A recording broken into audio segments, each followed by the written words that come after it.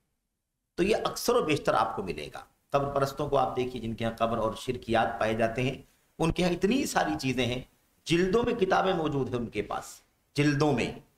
اب یہاں سب ساری کتابوں کے نام لینا مقصود نہیں ہے، لیکن آپ دیکھیے جلدوں میں کتابیں، لیکن آپ کو توحید خالص نہیں ملے گی، شرک اور شرکیات کی بہت ساری باتیں بھری پڑی ملیں گی، ہے کہ نہیں؟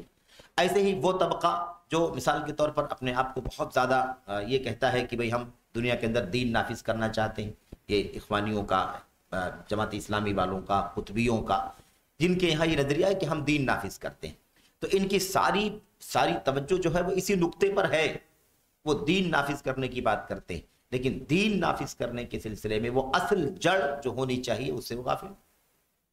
ایسے ہی آپ ساری جماعتوں کا اندازہ لگا سکتے ہیں کہ ان کے ہاں بہت کچھ باتیں موجود ہیں، جلدوں میں کتابیں ہیں، لائبریریاں ہیں، ان کے پاس علماء ہیں، ان کے پاس افراد ہیں، لیکن آپ دیکھیں گے کہ وہ چونکہ خالص توحید کا علم ان کے ہاں موجود نہیں ہے، خالص سنت کا علم موجود نہیں ہے، اور راہ سلف کی صحیح بصیرت نہیں، اس لیے ان کو کیا کہا جاتا ہے کہ یہ لوگ علم سے دور ہیں۔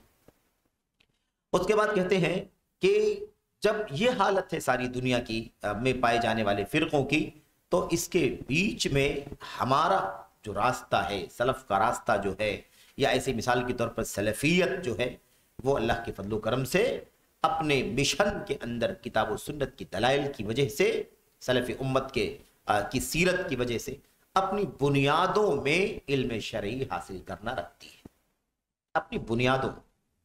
دعوت کا کام کرنے کے لیے اصل دعوت کا علم ہی جب نہیں ہے، یا اگر ہے تو وہ فساد ہے، وہ بگاڑ ہے، تو سلفی دعوت جو کہ علم شرعی پر مشتمل ہے، فقہ فی الدین پر مشتمل ہے، اور یہ اس کے اصولوں کے اندر شامل ہے، اس لیے سلفی دعوت کے یہاں اس کی بالادستی ہے، اس کا بڑا اہتمام ہے، اور اس کی وجہ یہی ہے کیونکہ یہ جڑ ہے، یہ بنیاد ہے، اور اس کے ذریعے سے انشاءاللہ تبارک و تعالیٰ بقیہ ساری چیزیں جو مطلوب ہے اللہ تبارک و تعالیٰ کے دین میں وہ سب کے سب آ جائیں گے۔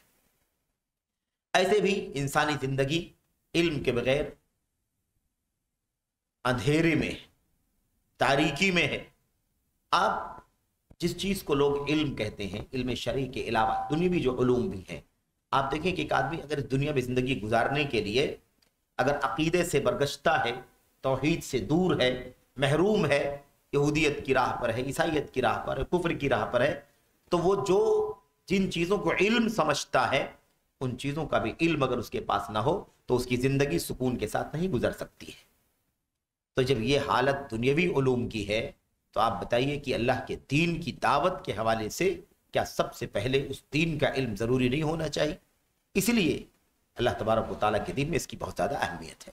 تو کہتے ہیں کہ فرد کی، ایسے ہی معاشرے کی بنیاد، اس کی اصلاح، اس کی سدھار، اور اس کے اندر تعمیر، ترقی، اور اس کے اندر توحید، سنت اور اسلام کی پوری چھاپ سماج کے اوپر پائی جائے، پڑے، اس کے لیے ضروری ہے کہ ہم اور آپ سب کے سب اللہ تبارک و تعالیٰ کے دین کا سچا علم حاصل کریں۔ شریعت کا علم حاصل کرنے سے ہی ہمارے اندر روشنی پیدا ہوگی، حسن پیدا ہوگا۔ امام ابن القیم رحمۃ اللہ علیہ کی وہ بات ہمیں یاد آتی ہے جو انہوں نے اپنی کتاب نزہۃ المشتاقین، روضۃ المحبین و نزہۃ المشتاقین، یہ امام القیم کی کتاب ہے، اور خیر بہت اہم کتاب ہے، ساری کتابیں ان کی ایسی ہی ہیں، لیکن اس کتاب کا جو اصل نقطہ ہے، اس کا جو مضمون ہے، وہ یہ سماج کا یہ موضوع ہے۔ اس کے اندر مثال کے طور پر محبت ہے، عشق ہے، اور تعلقات ہیں جو انسانی زندگی کے اندر میاں بیوی کے تعلقات جو حلال تعلقات ہیں، یا مرد و عورت کے جو ناجائز اور حرام تعلقات ہیں، اس کے جو نقصانات ہیں، اس کا جو شر ہے، زناکاری، بدکاری، لواط، فواحش، منکرات، ان تمام موضوعات پر یہ کتاب مشتمل ہے، اور اچھی خاصی کتاب ہے، کئی سو صفحات پر مشتمل ہے۔ اس کے اندر انہوں نے کہا ہے کہ علم ایک بہت خوبصورت چیز کا نام ہے، علم کے اندر ایک جمال پایا جاتا ہے۔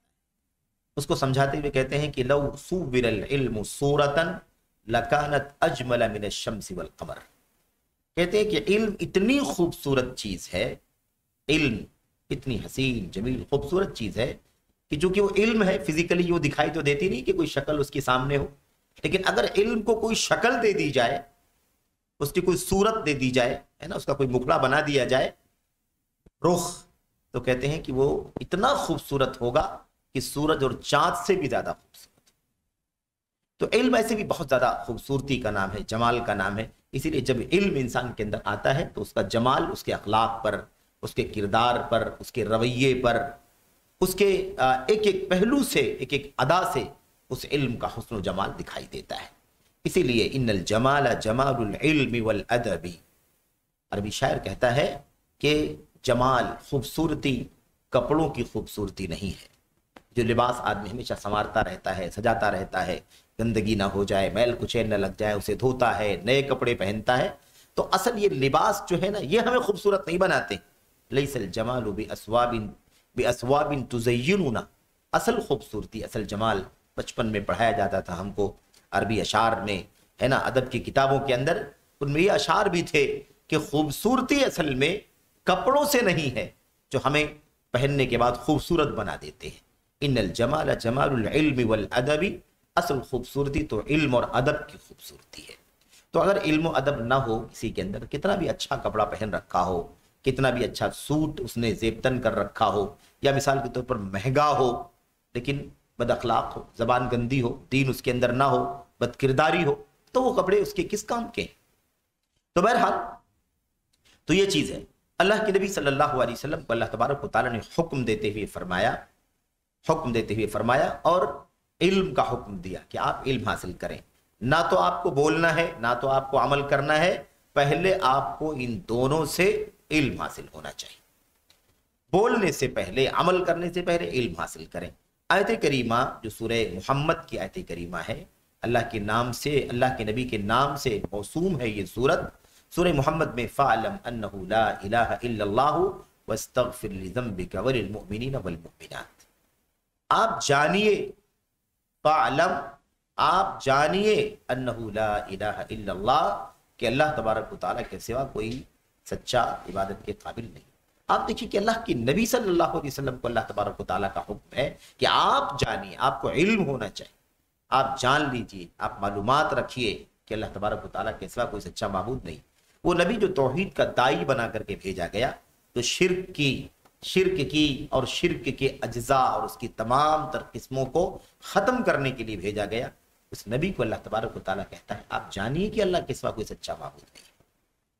تو یہ ہے علم کا حکم، جانیے۔ اس کے بعد کیا ہے؟ وَاسْتَغْفِرْ لِذَنبِكَ وَلِلْمُؤْمِنِينَ وَالْمُؤْمِنَاتِ، اور آپ اپنے گناہوں کی بخشش مانگیے، استغفار کیجئے۔ ایسے ہی ایمان والے مردوں کے گناہوں کی بخشش مانگیے اللہ سے، ایسے ایمان والی عورتوں کے گناہوں کی بخشش مانگیے۔ یہ عمل ہے، یہ کیا ہے؟ یہ عمل ہے۔ تو پہلے علم ہے اور یہ عمل ہے۔ اور آپ جب اپنی زبان سے کہیں گے استغفر اللہ، ہے نا، یا اللہم اغفر لی، رب اغفر لی، یا اللہم انی اتوب الیک، یا اللہم تب علی، جب آپ کہیں گے اللہ میں تجھ سے مغفرت کا سوال کرتا ہوں، اے اللہ میں تجھ سے مغفرت کا سوال کرتا ہوں، مجھے بخش دے، یا مجھ پر توبہ، میری توبہ قبول فرما لے، تو یہ قول ہے۔ یہ کیا ہے؟ یہ قول ہے، اور یہی قول عمل ہے۔ بولنا ایک عمل ہے، لیکن زبان سے وہ کام ہو رہا ہے، اس لیے وہ کیا ہے؟ قول ہے۔ تو قول اور عمل سے پہلے ہمیں علم کی ضرورت ہے، جیسا کہ نبی کریم صلی اللہ علیہ وسلم کو یہ حکم دیا جا رہا ہے۔ کوئی اگر آ کر کے کہے کہ یہ حکم تو نبی کو ہے، یہ حکم کیا ہے؟ نبی کو ہے، کیونکہ نبی ساری امت کا پیشوا ہے، ساری امت کا رہبر ہے، اس لیے نبی کو اس بات کا حکم دیا گیا ہے۔ ایسی بھی بات کرنے والے لوگ ہیں۔ جب قرآن سنت کی جب بات کی جاتی ہے تو بہت سارے لوگ اپنی جہالت کی بنیاد پر اس طرح کی بات بھی کرتے ہیں، اور یہ ہیں ظاہر پرست لوگ، ہے نا، جو کچھ بھی علم کے اصولوں کو نہیں سمجھتے۔ اللہ تبارک و تعالیٰ جب اپنے نبی کو کسی بات کا حکم دے تو اصل میں وہ حکم نبی کی امت کے لیے ہے۔ اصل میں اللہ کے نبی علیہ السلام کے ساتھ وہ حکم امتیوں کے لیے بھی ہے، امت کے مردوں کے لیے بھی، امت کی عورتوں کے لیے بھی، الا یہ کہ کسی ایسی بات کا حکم ہو جس کے بارے میں دلائل سے یہ پتا چلتا ہو کہ یہ حکم ساری امت کے لیے عام نہیں ہے، بلکہ یہ حکم نبی کے ساتھ کیا ہے؟ خاص ہے، تو پھر وہ چیز مخصوص ہو جائے گی۔ لیکن اگر کوئی خصوصیت کی دلیل نہیں ہے تو ایسی صورت میں وہ حکم نبی کے لیے ہے تو نبی کی امت کے لیے بھی ہے۔ تو نبی کو اگر علم حاصل کرنا ہے توحید کا اور علم ہونا چاہیے تو امت کو بدرجے اولا توحید کا علم ہونا چاہیے۔ اچھا، اب یہ کہتے ہیں مصنف کہتے ہیں کہ ہم نے سب سے پہلا اصول علم کو بیان کیا ہے۔ علم کو ہم نے پہلا اصول کیوں گنوایا؟ کہتے ہیں اس لیے کہ اصل میں راستے تو بہت سارے ہیں، راستے بہت سارے ہیں، لیکن مسئلہ یہی ہے کہ اللہ کے رسول صلی اللہ علیہ وسلم کے راستے کے سوا سارے راستے خطرناک ہیں۔ سارے راستے کیا ہیں؟ خطرناک ہے۔ ایک ہی راستہ ہے، وخیر الہدی ہدی محمد صلی اللہ علیہ وسلم یستنون بغیر سنتی ویہدون بغیر ہدی۔ جب ہم آغاز کی بات کر رہے ہیں، آغاز کہ اللہ کے نبی علیہ السلام کو اللہ کہہ رہا ہے کہ علم حاصل کیجئے، آپ کا طریقہ، آپ کا راستہ سب سے زیادہ بہتر طریقہ ہے، آپ سے اچھا طریقہ کسی کا طریقہ نہیں ہے، آپ کی راہ سے اچھی راہ کسی کی نہیں ہے، تو ہمیں وہ بات بھی یاد کرنی چاہیے کہ یہی چیز اخیر میں قرب قیامت کیا ہو جائے، معاملہ کیا ہو جائے گا؟ جب دنیا کے اندر فساد رونما ہوگا، اللہ کے نبی علیہ السلام نے فرمایا کہ ایسے حالات ہو جائیں گے کہ کیا ہوگا؟ دو الفاظ، یستنون بغیر سنتی، کچھ لوگ ایسے پیدا ہوں گے جو میری سنت کو چھوڑ کر کے دوسری راہ پر چلیں گے، وَيَهْدُونَ بِغَيْرِ هَدِيٍ، اور میری راہ دکھانے کے بجائے لوگوں کو دوسری راہ دکھائیں گے۔ تَعْرِفُ مِنْهُمْ وَتُنْكِرُ، تمہیں ان کی کچھ باتیں اچھی لگیں گی اور کچھ باتیں تمہیں بری لگیں گی۔ یہ قرب قیامت، دین یعنی اس وقت جب شر کے بعد خیر آئے گا۔ اسلام نہیں تھا، جاہلیت تھی، شر تھا، شر کے بعد اسلام آیا، اسلام خیر ہے، سراپا خیر ہے۔ اس خیر کے بعد کیا پھر شر آئے گا؟ ہاں پھر شر آئے گا۔ اس کے بعد کیا پھر خیر آئے گا؟ ہاں خیر آئے گا، لیکن وہ خیر خالص نہیں ہوگا، ملاوٹ ہوگی اس کے اندر۔ اس وقت اللہ کے نبی علیہ السلام نے فرمایا تھا کہ ایسے حالات ہو جائیں گے۔ تو سب سے بڑا خیر نبی کی، سب سے بڑا راستہ، خیر کا راستہ نبی کا راستہ ہے، اور سب سے بدترین راستہ نبی کے راستے کو چھوڑ دینے کا راستہ ہے۔ یہاں پر اللہ کے نبی علیہ السلام کو یہ بات بھی سمجھائی، اللہ کے نبی علیہ السلام سے یہ بات بھی کہلوائی گئی کہ وَأَنَّ هَذَا صِرَاطِي مُسْتَقِيمًا فَاتَّبِعُوهُ، یہی میرا راستہ جو ہے، جس راستے پر میں چل رہا ہوں، اس کی دعوت دے رہا ہوں، اس کا پیغام تمہیں لے کر کے پہنچا رہا ہوں، یہی میرا راستہ ہے، اور یہ راستہ سیدھا راستہ ہے۔ فَاتَّبِعُوهُ، اس لیے تم سب کے سب اسی راستے کے پیچھے چلو، اسی راستے کی پیروی کرو۔ وَلَا تَتَّبِعُوا السُّبُلَ فَتَفَرَّقَ بِكُمْ عَنْ سَبِيلِهِ، اور راستوں کی پیروی مت کرو، راستوں کی پیروی مت کرو۔ ابھی بات آئی تھی نا شروع میں کہ صراط واحد لا عشرات، اور یہ شیخ ربیع بن ہادی بن عمر المدخلی حفظہ اللہ کی ایک کتاب ہے نا، یہ ایک کتاب ہے انہی کی، جماعت واحدۃ لا جماعت وصراط واحد لا عشرات۔ یہاں اللہ تعالیٰ کیا فرماتا ہے؟ ایک سیدھا راستہ ہے، اسی کی پیروی کرو، اور دیگر جو راستے ہیں اس کی پیروی مت کرو۔ یہ آیت کریمہ بتلاتی ہے کہ راستہ ایک ہے، اور جو بہت سارے راستے ہیں اس کی پیروی نہیں کرنی ہے۔ تو اس کا مطلب بھی سمجھ میں آتا ہے کہ اصل میں راستہ کہے جانے کی کا جو حق پہنچتا ہے وہ اسی ایک راستے کو پہنچتا ہے۔ بقیہ جو راستے ہیں وہ گلیارے ہیں، وہ پگ ڈنڈیاں ہیں، وہ اونچ نیچ اور بہت سارے خطرناکیوں سے بھری ہوئی راہیں۔ اسی چیز کو سمجھانے کے لیے بات کہی جاتی ہے، ورنہ اس میں کوئی شک نہیں ہے کہ دنیا میں نہ جانے کتنے فرقے ہیں، اہل سنت والجماعت کے علاوہ، اہل الحدیث کے علاوہ، سلفیوں کے علاوہ، اور نہ جانے کتنے راستے ہیں راہ سنت کے علاوہ۔ جیسے اسلام کے بارے میں اللہ نے فرمایا ان الدین عند اللہ الاسلام، دین حقیقت میں اللہ تبارک و تعالیٰ کے ہاں اسلام ہی ہے۔ تو کیا دین اور نہیں ہے دنیا کے اندر؟ دین یہودیت ہے، دین عیسائیت ہے، اور نہ جانے کتنے ادیان ہیں، لیکن حقیقت میں دین کا لفظ اگر صحیح معنوں میں کہیں استعمال ہو سکتا ہے تو وہ اسلام کے لیے استعمال ہو سکتا ہے، کیونکہ سچا دین اب اللہ تبارک و تعالیٰ کے یہاں نبی کی آمد کے بعد، کتاب اللہ قرآن کریم کے اتر جانے کے بعد صرف اور صرف اسلام ہے۔ تو ایسے ہی یہی راستہ جو سنت کا راستہ ہے، یہی اصل راستہ ہے۔ اس کے علاوہ بقیہ جو راستے ہیں وہ راستے کہلانے کے حقدار حقیقت میں نہیں ہے، کیونکہ پیروی کے قابل نہیں، پیروی کے قابل نہیں۔ آدمی پاس لباس ہوتا ہے، لباس کو انسان پہنتا ہے، پہن کر کے جب بوسیدہ ہو جاتا ہے، پھٹ جاتا ہے، تو لباس وہ رہتا ہے لیکن قابل استعمال نہیں رہتا ہے۔ لباس رہتا ہے لیکن قابل استعمال نہیں رہتا ہے، تو ہونے کے باوجود بھی ہم اسے لباس نہیں کہتے ہیں یا کہتے ہیں لیکن چونکہ قابل استعمال نہیں ہے اس لیے ہم اس کی اہمیت کو ہم چھوڑ دیتے ہیں کہ اس کی اہمیت نہیں، ناقابل استعمال ہو چکا ہے۔ تو یہی مسئلہ ہے۔ ایسے ہی اسلام کی آمد کے بعد، طریقہ نبی کی آمد کے بعد سارے طریقے، سارے راستے اور سارے ادیان گرچہ وہ دین کے نام پر دنیا میں جانے جاتے ہیں لیکن ناقابل عمل ہیں، ناقابل پیروی ہیں، ناقابل سلوک ہیں، ناقابل اتباع ہیں۔ اس لیے وہ گرچہ وہ راستے کہلاتے ہیں لیکن اللہ تبارک و تعالیٰ کی نگاہ میں اور نبی کی نظر میں وہ راستے نہیں ہیں۔ اسی لیے یہ بات سمجھائے گی۔ اس کے بعد کہتے ہیں کہ اگر کوئی شخص سنت کی راہ پر چلنا چاہتا ہے تو سنت کی راہ پر چلنے کے لیے ایک ہی راستہ ہے کہ سنت کا علم حاصل ہونا چاہیے۔ سنت کے علم اور غیر سنت کے علم میں کیا فرق ہے؟ سنت کا علم وحی کا علم ہے اور غیر سنت کا علم کتنا بھی کسی شخص کے پاس علم ہو جائے لیکن اس علم کا سورس وحی الہی نہیں ہے۔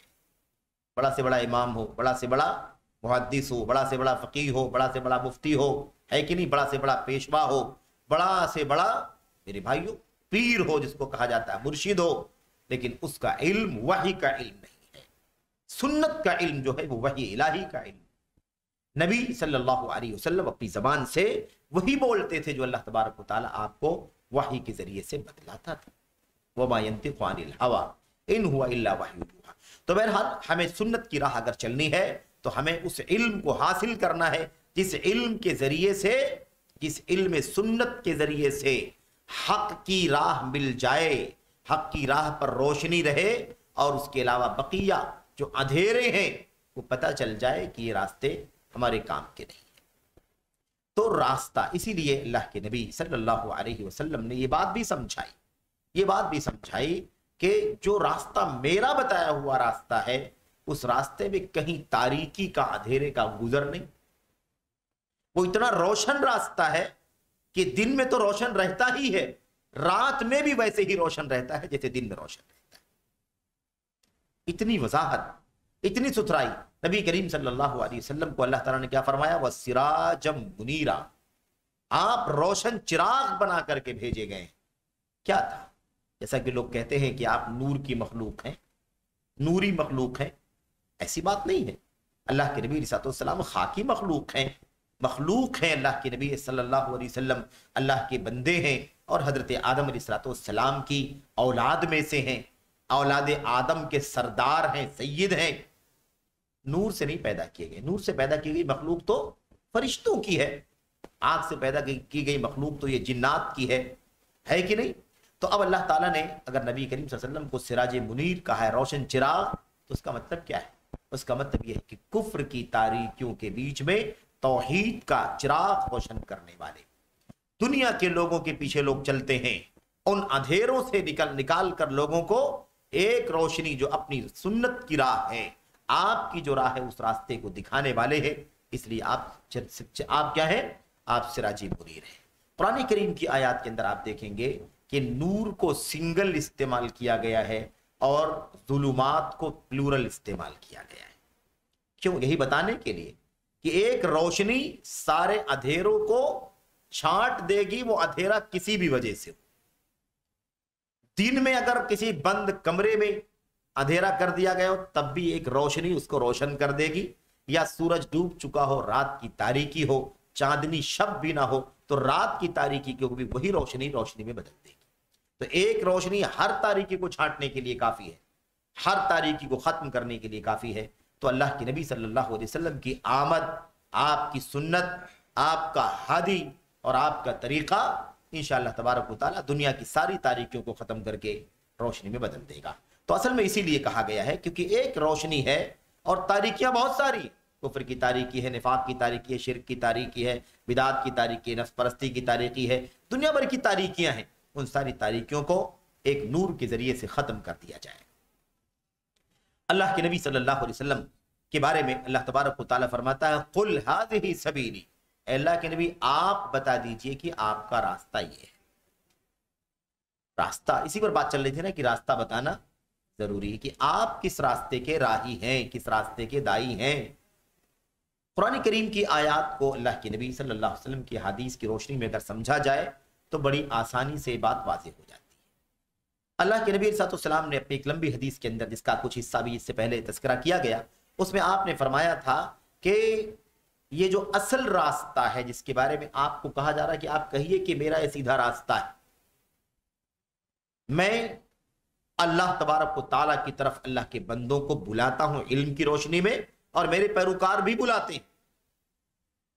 اللہ کے نبی علیہ الصلوۃ والسلام نے فرمایا یہی وہ راستہ ہے جو صراط مستقیم ہے، یہی سنت کا راستہ ہے، یہی جنت کا راستہ ہے۔ اور اس کے بعد جو دوسرا مسئلہ ہے وہ یہ ہے کہ بقیہ جو راستے ہیں، ان راستوں میں سے ہر راستے پر شیطان بیٹھا ہوا ہے اور ہر گزرنے والے کو اپنے راستے کی طرف بلاتا ہے۔ تو اب آپ بتائیے کہ سب کلیئر ہے کہ نہیں کلیئر ہے؟ جتنے راستے ہیں ان راستوں میں سے ہر راستے پر شیطان بیٹھا ہوا ہے۔ ایک راستہ ہے جو اللہ کے نبی کا راستہ ہے، وہی جنت کا راستہ ہے، وہی جہنم سے نجات کا راستہ ہے۔ تو اللہ کے نبی صلی اللہ علیہ وسلم کو اللہ تبارک و تعالیٰ کا حکم ہے، آپ یہ بتائیے لوگوں کو کہ یہ میرا راستہ ہے، یہ کیا ہے؟ میرا راستہ ہے۔ اس کے بعد میرے بھائیوں یہ بات سمجھائی گئی کہ علم کے ساتھ ہی اس راستے پر ہم چل سکتے ہیں۔ ادعو الی اللہ علی بصیرۃ انا ومن اتبعنی۔ بصیرت کو کہتے ہیں کس کو؟ علم کو۔ بصیرت کسے کہتے ہیں؟ علم کو۔ بصارت کہتے ہیں نگاہ کی روشنی کو، اور بصیرت کہتے ہیں دل کی روشنی کو۔ بصیرت دل کی روشنی اور بصارت نگاہ کی روشنی۔ تو نگاہ کی روشنی اور دل کی روشنی میں فرق کیا ہے؟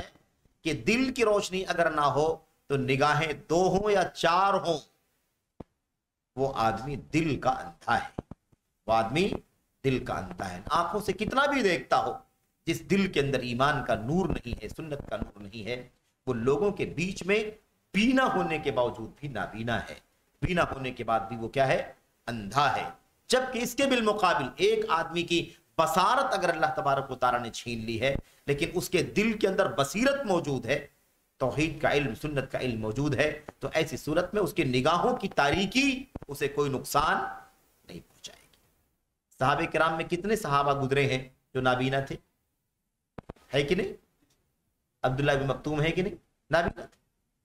سلف میں اور بہت سارے نام، تابعین میں ضریر کا لفظ آتا ہے، ضریر پیدائشی نابینا کو کہا جاتا ہے۔ آج پرانی بات تو جانے تو سلف کی تاریخ میں بہت سارے واقعات، اس دور کے اندر بھی آج ہمارے کتنے بڑے بڑے علماء ہیں جو نابینا ہیں۔ شیخ بن باز رحمۃ اللہ علیہ بات آئی تھی اس سے پہلے کہ تقریباً 20 سال 19 سال 20 سال کی عمر میں ان کی آنکھوں کی، دونوں آنکھوں کی بینائی ختم ہو گئی۔ پڑوسیوں نے، ان کے خالہ وغیرہ نے اور پڑوسیوں نے ان کی ماں کے پاس آ کر کے رونا دھونا شروع کر دیا جب پتا چلا کہ عبدالعزیز کی بینائی ختم ہو گئی ہے، اور ماں بھی رونے لگی، پریشان ہونے لگی۔ لیکن ان سے زیادہ پڑوسی رو رہے تھے کہ کیا ہوگا، اب یہ بچہ تو نابینا ہو گیا، اس کا مستقبل کیسے کٹے گا، یہ کہاں جاب کرے گا، کون اس کو کام کے لیے رکھے گا، کیسی روزی روٹی اس کی، مطلب کہاں سے اس کا انتظام ہوگا۔ تو ماں بہت بڑی مومنہ، بہت بڑی صالحہ تقیہ تھی، انہوں نے کہا میں اللہ سے دعا کر رہی ہوں کہ اللہ تبارک و تعالیٰ تو نے عبدالعزیز کی بصارت چھین لی ہے، مجھے کوئی شکوہ نہیں، تیرے فیصلے پر میں راضی ہوں، دعا ہے کہ اللہ اس بصارت کے بدلے میں اسے بصیرت عطا فرما دے۔ حالت یہ ہو گئی کہ عبدالعزیز بن عبداللہ بن باز پوری دنیا کے امام بن گئے، پوری دنیا کے اہل سنت والجماعت کے امام بنا دیے گئے۔ تو یہ حالت ہوتی ہے۔ تو بصیرت اگر ہے تو بصارت کے نہ ہونے سے کوئی فرق نہیں پڑے گا، اور بصارت ہے بصیرت سے محروم ہے تو بصارت نگاہوں کی انسان کے لیے کوئی کام، حجت ہے کہ ان بصارتوں سے کام کرنا چاہیے تھا۔ اللہ نے دیدہ دیا کہ نہیں دیا ہے؟ اگر دل کے اندر بصیرت نہیں ہے لیکن آنکھوں میں، نگاہوں میں روشنی ہے، تو ان آنکھوں کی روشنی سے اللہ تبارک و تعالیٰ کی ان مخلوقات کا مشاہدہ کرو، معائنہ کرو، اور ایمان لاؤ کہ زمین بنانے والا کون ہے، آسمان بنانے والا کون ہے، اس دریا کا، پہاڑوں کا، سمندر کا پیدا کرنے والا کون ہے، میرا پیدا کرنے والا کون ہے، اتنے مخلوقات کا پیدا کرنے والا کون ہے، سورج چاند ستاروں کی روشنیاں کس کی طرف سے ہیں، کون لاتا ہے۔ اس کے ذریعے سے اللہ کی ربوبیت کی علامتوں پر، نشانیوں پر غور کر کے اللہ تبارک و تعالیٰ کی عبادت کرو، اس کی معرفت حاصل کرو، اس کے دین کے قریب آؤ۔ تو اسی لیے اللہ تبارک و تعالیٰ نے قرآن کریم میں فرمایا ہے انہا لا تعمل ابصار ولکن تعمل قلوب التی فی الصدور، آنکھیں رہتی ہیں، سب کچھ انسان دیکھ رہا ہوتا ہے، لیکن بصیرت سے محروم ہے، دل کا نور نہیں ہے۔ تو اسی لیے میرے بھائیوں، علامہ اقبال نے بھی کہا تھا کہ اللہ تبارک و تعالیٰ سے دل کا نور مانگو، دل کے نور کا سوال کرو، کیونکہ آنکھوں کا نور دل کا نور نہیں ہے، آنکھوں کا نور دل کا نور نہیں ہے۔ آنکھیں بینا ہوتی ہیں لیکن دل کیا ہوتا ہے؟ نابینا ہوتا ہے۔ بہرحال تو اللہ تبارک و تعالیٰ نے یہ بات فرمائی کہ آپ یہ کہیے کہ میرا راستہ یہ ہے، میں اللہ تبارک و تعالیٰ کی طرف علم کی روشنی میں لوگوں کو دعوت دیتا ہوں، اور میرے پیروکار بھی اسی بات کی دعوت دیتے ہیں۔ تو یہ بہرحال علم پر دلالت کرنے والی، علم کی ترغیب دینے والی آیت کریمہ ہے، اعلیٰ بصیرہ، بصیرت کے ساتھ، یعنی علم کے ساتھ، دلیل کے ساتھ، حجت کے ساتھ، برہان کے ساتھ۔ اور یہیں سے یہ نقطہ بھی سمجھ لینا چاہیے کہ علم کی ڈیفینیشن، اس کی تعریف امت کے علماء نے جو کی ہے وہ کن الفاظ سے کی ہے، کن الفاظ سے کی ہے۔ ابھی ہم لوگ بات کر رہے ہیں دین کے علم کی، شریعت کے علم کی۔ آپ شریعت کے علم کے اندر داخل ہو کر کے آپ دیکھیں، شریعت کے علم کے اندر داخل ہو کر کے دیکھیں کہ شریعت کا علم حاصل کرنے والے بھی بہت سارے طبقے ہیں، بہت سارے طبقے ہیں۔ شریعت کا علم حاصل کر قرآن پڑھ رہے ہیں کہ نہیں پڑھ رہے ہیں، قرآن کے الفاظ کے معنی سیکھ رہے ہیں کہ نہیں سیکھ رہے ہیں، اس کا صیغہ جان رہے ہیں، اس کا اشتقاق جان رہے ہیں، اس کا روٹ جان رہے ہیں، اس کے لٹریری میننگ کو جان رہے ہیں، سب جان رہے ہیں۔ قرآن ہی پڑھ رہے ہیں، حدیثیں پڑھ رہے ہیں، حدیثوں کے ترجمے پڑھ رہے ہیں، اس کی تشریح کو پڑھ رہے ہیں، سب کچھ پڑھ رہے ہیں۔ اس کے باوجود بھی کہ وہ ان سب چیزوں کو پڑھ رہے ہیں، پڑھنے کے باوجود بھی ان کے یہاں خالص توحید موجود نہیں ہے اور خالص سنت موجود نہیں ہے۔ تو پھر کیا پڑھ رہے ہیں؟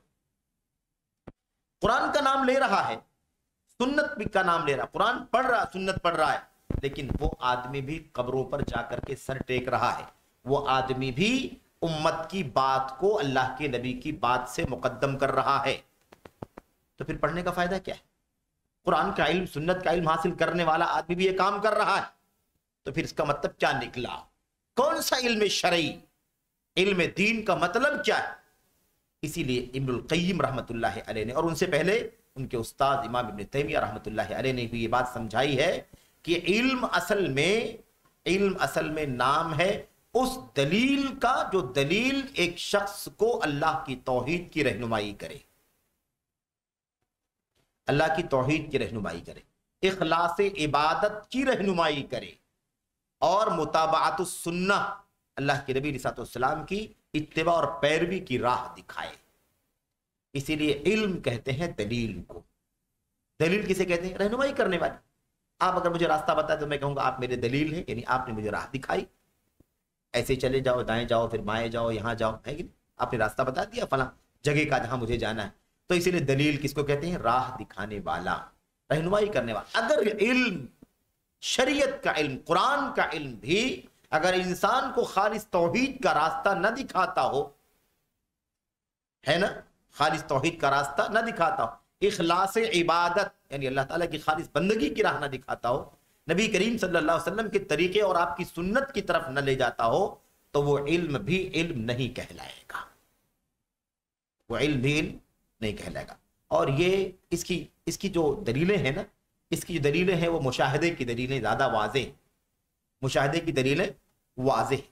کیوں؟ اس لیے کہ کتنے ایسے لوگ ہیں جو قرآن سنت اپنے سامنے رکھتے ہیں، اس کو پڑھتے بھی ہیں، لیکن اس کے باوجود بھی وہ اس رہنمائی کرنے والی دلیل کے علم سے غافل ہیں۔ قرآن پڑھنے والا بھی شرک کر رہا ہے، قرآن پڑھنے والا بھی قبروں پر جا رہا ہے، سنت پڑھنے والا آدمی بھی کہاں جا رہا ہے؟ قبروں پر جا رہا ہے۔ قرآن و سنت کا پڑھنے والا بھی، اس کا علم حاصل کرنے والا بھی نبی کریم صلی اللہ علیہ وسلم کو مطلق قابل اتباع سمجھنے کے بجائے امتیوں کے پیچھے لگا ہوا ہے، امتیوں کی باتوں کو، ان کے فرمودات کو، ان کی کتابوں کو، ان کی تحریروں کو نبی کریم صلی اللہ علیہ وسلم کی سنتوں پر مقدم کر رہا ہے، ترجیح دے رہا ہے۔ اس کا مطلب یہ ہے کہ جو علم دلیل جسے کہا جاتا ہے وہ علم اس کے پاس موجود نہیں ہے۔ اسی بات کو اور واضح کر کے امام ابن قیم فرماتے ہیں کہ العلم هو الدلیل علی الاخلاص هو الدلیل علی المتابعہ۔ علم نام ہے توحید کی راہ دکھانے والے کا، اور علم نام ہے سنت کی پیروی کی راہ دکھانے والے۔ تو جب یہ علم ہمیں توحید و سنت کی راہ دکھائے گا تب علم بنے گا، ورنہ یہ علم نہیں بنے گا۔ قرآن کریم کے بارے میں اللہ کے نبی علیہ السلام نے یہی بات کو فرمائی تھی۔ آپ نے فرمایا تھا والقرآن حجۃ لک او علیک، والقرآن حجۃ لک او علیک، اللہ کے بندو قرآن یہ تمہارے لیے حجت ہو سکتا ہے اور تمہارے خلاف بھی حجت ہو سکتا ہے۔ وہی قرآن انسان کو توحید کی راہ پر لگا دیتا ہے، وہی قرآن کسی کو ملحد بنا دیتا ہے، بے دین بنا دیتا ہے کہ نہیں؟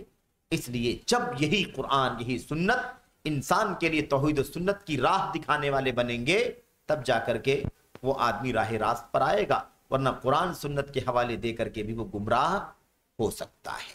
تبھی اس کو علم ہو رہا ہے، اس لیے دلیل ہی کا نام علم ہے۔ جب وہ علم آپ کو رہنمائی کرے توحید و سنت کا تبھی وہ علم ہے، ورنہ اگر وہ علم نہیں لے جاتا ہے آپ کو توحید و سنت کی طرف یا کسی کو تو اسے علم نہیں کہا جائے گا۔ اچھا کیوں ایسا ہے کہ قرآن ہے لیکن پھر بھی علم؟ اس لیے کہ قرآن کو کیا روایتی پڑھنے کا نام قرآن ہے؟ قرآن پڑھنا ہے۔ اگر قرآن کریم عربی زبان میں ہے تو عرب کے اس ماحول میں جب نبی محترم صلی اللہ علیہ وسلم موجود تھے تو کتنے لوگ تھے؟ سب عربی تھے کہ نہیں تھے؟ یہ تو آج مسئلہ ہے ہمارے بیچ میں کہ کس کو قرآن پڑھنا آتا ہے، کس کو نہیں آتا ہے، سمجھنا کس کو آتا ہے، کس کو نہیں آتا ہے، کس کو عربی زبان آتی ہے، کس کو عربی زبان، یہ ہمارے بیچ میں ہے نا، لیکن عربوں کے بیچ میں یہ مسئلہ ہے نہیں ہے۔ آج کی جو عرب ہے بہت کمزور ہے عربی زبان کے اعتبار سے، لیکن وہ جن عربوں کے بیچ میں قرآن کریم اترا تھا ان کے لیے معجزہ تھا، سب سے پہلے، قیامت تک کے لیے معجزہ ہے قرآن کریم، لیکن ان کے لیے سب سے پہلے معجزہ تھا کیونکہ ان سے زیادہ زبان دانی کا دعویٰ کرنے والا کوئی نہیں تھا۔ تو وہ عربی زبان قرآن سمجھتے تھے کہ نہیں سمجھتے تھے؟ وہ زبان عربی تھی کہ نہیں ان کی تھی، لیکن اس قرآن نے، یہ قرآن ان کے لیے دلیل نہیں ہو سکا کہ وہ راہ توحید پر چلے آئیں۔ یہ قرآن ان کے لیے دلیل نہیں بنا کہ وہ سنت کی راہ پر چلے آئیں۔ جن کے لیے راستہ بن گیا توحید اور سنت کا وہ واقعی علم والے بن گئے، ورنہ یہ عربی زبان جاننے کے باوجود، قرآن کو پڑھنے کے باوجود بھی جو توحید و سنت کی راہ پر نہیں آئے وہ علم کی راہ پر نہیں آئے۔ قرآن پڑھنے والے ہو سکتے ہیں، قرآن جاننے والے ہو سکتے ہیں، لیکن علم والے نہیں ہو سکتے۔ تو اسی لیے آج کتنی جماعتیں، کتنے فرقے ہیں، قرآن کا حوالہ سبھی دیتے ہیں، قرآن کا حوالہ سب، سنت کا حوالہ سب، اور ظاہر سی بات ہے قرآن سنت کا حوالہ اگر نہیں دیں گے تو دنیا ان کو باہر کر دے گی کہ نہیں باہر کر دے گی؟ تم کس چیز کی دعوت دے رہے ہو بھائی؟ قرآن نہیں تمہارے یہاں، سنت نہیں تمہارے یہاں، اس لیے سب تو قرآن سنت کا نام لیں گے، لیکن مسئلہ یہی ہے کہ قرآن سے وہ دلیل کون لے کر کے توحید کی راہ پر آتا ہے؟ قرآن کا علم کس کے لیے دلیل بنتا ہے توحید کی راہ کے لیے؟ سنت کس کے لیے دلیل بنتا ہے اللہ کی توحید کے لیے؟ اور ایسے ہی قرآن و سنت کس کے لیے؟ نبی کریم صلی اللہ علیہ وسلم کی پیروی کا راستہ دکھانے والے بنتے ہیں، تب جا کر کے وہ واقعی علم کی راہ پر چلنے والا مانا جائے گا۔ تو بہرحال یہ بات ہمیں سمجھنی ہے۔ یہاں پر امام احمد بن حنبل رحمۃ اللہ علیہ کا ایک قول شیخ نے نقل کیا اور بہت عظیم الشان قول ہے۔ ہم لوگ اکثر و بیشتر تقریروں میں، دروس میں، خطبات میں اس چیز کو خاص طور پر بیان کرتے ہیں، اور یہ بات امام ابن قیم نے فرمائی ہے، امام احمد بن حنبل نے فرمائی ہے، اور اس کے بعد یعنی امام احمد بن حنبل رحمۃ اللہ علیہ کے بعد یہ بات مختلف الفاظ میں، مختلف تعبیرات میں دیگر بہت سارے علماء نے بیان کی ہے۔ ان میں سے ایک بڑا نام امام ابن القیم رحمۃ اللہ علیہ کا ہے، انہوں نے اپنی کتابوں کے اندر ایک سے زائد جگہوں پر اس مضمون کو بیان فرمایا۔ امام احمد بن حنبل فرماتے ہیں الناس الى تعلم العلم احوج منهم الى الطعام والشراب، کہتے ہیں لوگوں کو علم حاصل کرنے کی ضرورت کھانے پینے کی ضرورت سے زیادہ ہے۔ انسانیت کو جتنی ضرورت علم کی ہے اتنی ضرورت ان کو کھانے پینے کی بھی نہیں ہے۔ جتنا کھانے کی ضرورت ہے، جتنا پینے کی ضرورت ہے، اس سے کہیں زیادہ انسانیت محتاج ہے کس کی؟ علم کی محتاج ہے۔ یہ کون سا علم ہے؟ شریعت کا علم ہے، وہ علم جو انسان کو اللہ کی راہ، اللہ کی توحید کی راہ دکھائے، جو اللہ کے نبی علیہ السلام کی متابعت کی راہ دکھائے، اس علم کی ضرورت ہے۔ کہتے ہیں لأن الرجل يحتاج الى الطعام والشراب في اليوم مرة او مرتين، کیونکہ آدمی کو کھانے پینے کی ضرورت دن بھر میں ایک مرتبہ دو مرتبہ پڑتی ہے۔ ایک مرتبہ دو مرتبہ کھا لے گا تو زندہ رہے گا، کوئی مسئلہ نہیں ہے، اور بلکہ اس سے بھی کم کھائے تو بھی زندہ رہے گا۔ اگر پانی کے گھونٹ بھی انسان کے حلق سے نیچے اتریں گے بغیر کسی چیز کے، کھانے والی چیز کے کھانے کے،